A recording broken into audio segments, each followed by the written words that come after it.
Hi, it's Steve. Today we'd like to show you how to change the glass trap on your dishwasher. It's a really easy job. Let me show you how we do it. Now to do this repair, I'm going to open the dishwasher door up completely, remove all of the items on the bottom rack, and then remove the bottom rack and set it aside.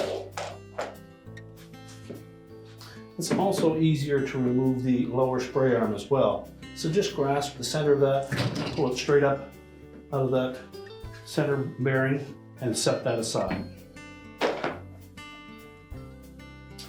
Now next, we'll take the arm on that glass trap and we're just going to turn it clockwise, quarter of a turn, and then we can lift that whole assembly out of the center of the dishwasher. And we'll remove the lower spray arm support. Just pops out through that opening. We can discard the old glass trap.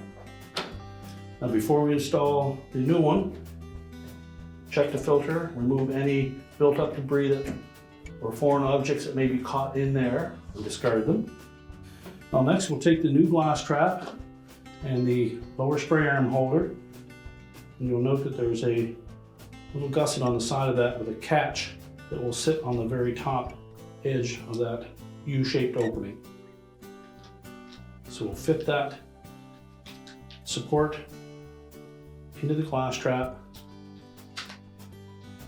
and snap it into place. Make sure that that gusset sits on top of that shoulder. Then we'll set the whole assembly over top of that center portion. Press it firmly down. We'll rotate it counterclockwise 90 degrees until it locks in place.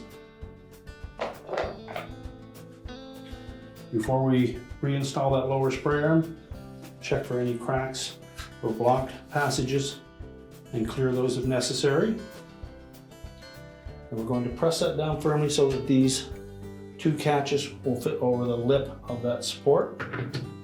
And it should turn freely.